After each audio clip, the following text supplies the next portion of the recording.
Good morning everyone.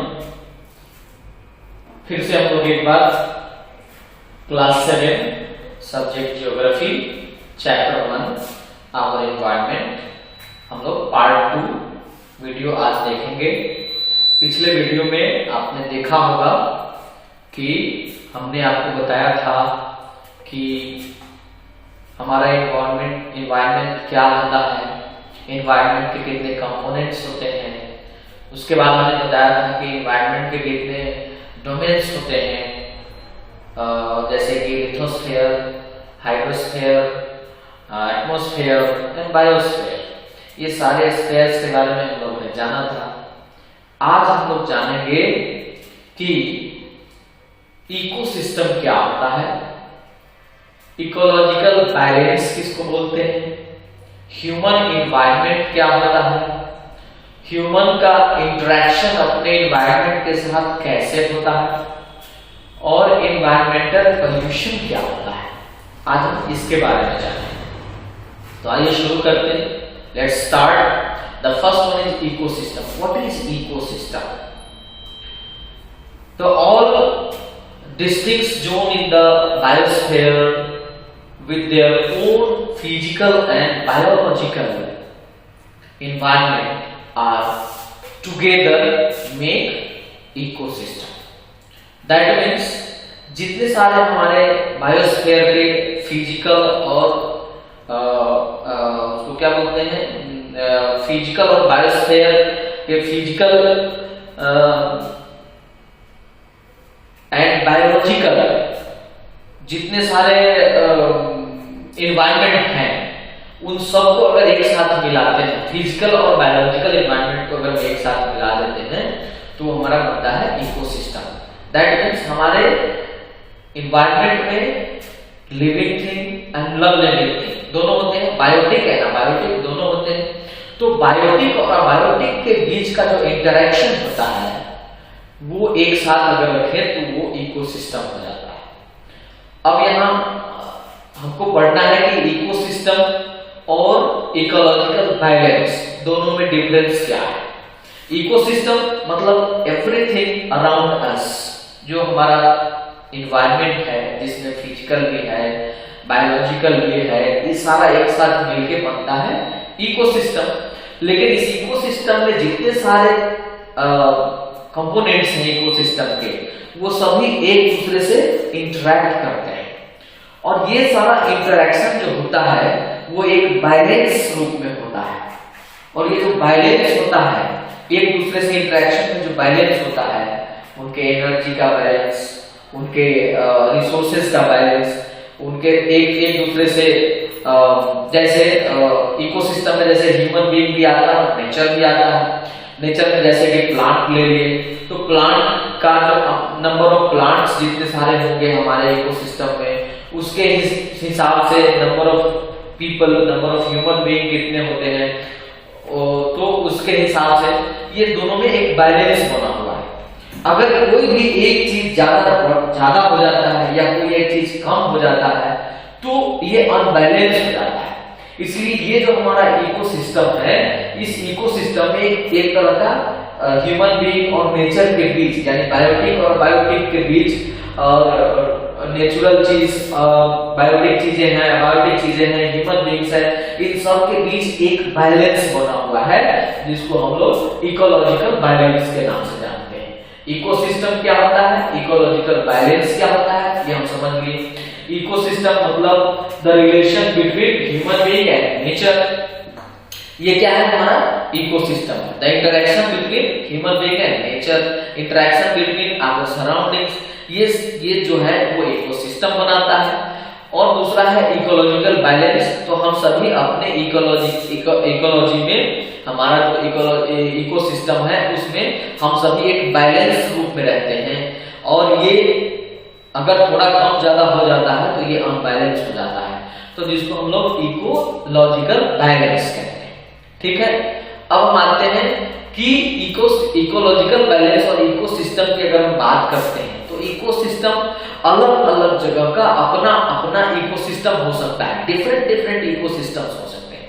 जैसे अगर एक पॉन्ड की बात करें, तालाब की बात करें, तो आप देखते होइएगा पॉन्ड है, उसमें वाटर है, वाटर में बहुत सारे फिशेस होते हैं या एक्वेरियम या एक्वेटिक एनिमल्स होते हैं, उसमें बहुत सारा चीजें, तो वो सब मिलके उस पॉन्ड का इकोसिस्टम बनाते हैं। उसके आसपास जो पेड़ पौधे होंगे, जो ट्रीज होंगे, जो प्लांटेशन होगा, वो सब मिलके वहां का इकोसिस्टम बनाता है। अगर ओशन की बात करें तो ओशन में भी बहुत सारे एक्वेटिक एनिमल्स होते हैं, ओशन में के आसपास में बहुत सारी चीजें होती हैं, तो वो वहां मिलके उसका अपना इकोसिस्टम बनता है। अगर रिवर की बात करें तो उसका अपना अलग इकोसिस्टम बनता है। तो अलग अलग जगह में अलग अलग इकोसिस्टम होता है। अगर डिजर्ट की बात करें तो वहां डिजर्ट के हिसाब से एडेप्टेशन जिसका होगा वैसा प्लांट मिलता है, वहां उस तरह का क्लाइमेट होता है। तो ये सारा मिलके अलग अलग जगह का इकोसिस्टम बनता है। तो हम जब अलग अलग जगहों पर जाते हैं तो वहां का अपना एक अलग इकोसिस्टम होता है, क्योंकि वहां के जो इकोसिस्टम में जितने सारे चीजें हैं, जो बायोटिक है, जो भी चीजें हैं, वो एक आपस में बैलेंस्ड रूप में रहते हैं और इसी को वहां का इकोलॉजिकल बैलेंस कहा जाता है। अभी देखिए हमारे अर्थ में ग्लोबल वार्मिंग बढ़ता जा रहा है, तो ग्लोबल वार्मिंग जो बढ़ रहा है वो किस लिए बढ़ रहा है? क्योंकि ये हमारा इकोसिस्टम ना अनबैलेंस हो जा रहा है। अनबैलेंस कैसे हो रहा है? तो अनबैलेंस होने का ये सबसे बड़ा कारण है कि हमारा पॉपुलेशन ग्रोथ, हमारा पॉपुलेशन बढ़ता जा रहा है और जो पेड़ पौधे हैं, जो ट्रीज हैं, उसका डिफोरेस्टेशन होता जा रहा है। तो ये ट्रीज कम होते जा रहे हैं, हमारा पॉपुलेशन बढ़ता जा रहा है, जिसके कारण ये बैलेंस जो है वो गड़बड़ हो रहा है, बैलेंस खराब हो रहा है, बैलेंस गड़बड़ हो रहा है। तो इसको हम लोग इकोलॉजिकल अनबैलेंस कहते हैं। और इसी अनबैलेंस के कारण इतनी सारी गर्मी बढ़ रही है, तो ये ग्लोबल वार्मिंग हो रहा है। आप देख रहे होंगे बहुत सारे तूफान आते हैं, है ना। तो ये सारी चीजें इसी इकोलॉजिकल अनबैलेंस होने के कारण होती है। अब हम चलते हैं ह्यूमन इन्वायरमेंट। ह्यूमन इन्वायरमेंट क्या है? तो ह्यूमन इन्वायरमेंट उस इन्वायरमेंट को बोलेंगे जिसको ह्यूमन ने तैयार किया, ह्यूमन ने बनाया, ह्यूमन बीइंग ने बनाया। जैसे लाइक आप बिल्डिंग्स देख लेते हैं, ब्रिजेस देखते हैं, रोड्स बनते हैं, हॉस्पिटल्स बनते हैं, स्कूल्स बनते हैं, बहुत सारी चीजें बनाए जाते हैं। किसके द्वारा? By human beings, human being के द्वारा बनाए जाते हैं। तो ये मिला के जो है उसको हम लोग बोलते हैं ह्यूमन इन्वायरमेंट, क्योंकि ह्यूमन के द्वारा की जाने वाली जितनी सारी एक्टिविटीज हैं वो एक साथ अगर मिलाए जाए तो वो ह्यूमन इन्वायरमेंट कहलाता है। आई बात समझ में? तो ह्यूमन के द्वारा किया जाने वाला जितना सारा इकोनॉमिकल और नॉन इकोनॉमिकल एक्टिविटीज हैं वो सब मिलके ह्यूमन इन्वायरमेंट बनाते हैं। अब हम लोग आते हैं humans interaction with the environment. Human का इंटरेक्शन इन्वायरमेंट के साथ कैसे होता है? ह्यूमन का इंटरेक्शन इन्वायरमेंट के साथ कैसे होता है? ह्यूमन इन्वायरमेंट समझ गए? अब ह्यूमन का इंटरेक्शन इन्वायरमेंट के साथ कैसे होता है? देखिए अर्लियर एज में जब हम long time ago in the early age, उस एज में शुरुआत में ह्यूमन जो होता था वो उस समय भी नेचर पर डिपेंडेंट होते थे। ह्यूमन बीइंग सभी नेचर पर ही डिपेंडेंट होते थे शुरू से ही, बट उस समय उनकी लायबिलिटीज, उनका जो नीड थी उनकी, वो बहुत कम थी। कैसे?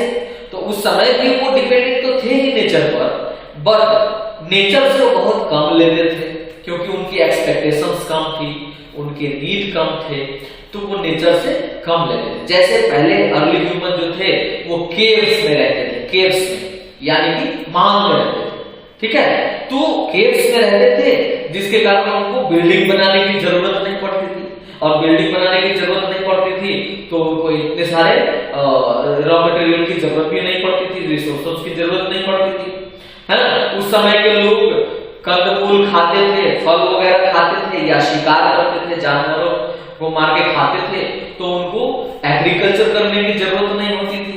तो एग्रीकल्चर करने की जरूरत नहीं थी तो उनका रिसोर्स, उनके जो नीड्स थे वो कम थे।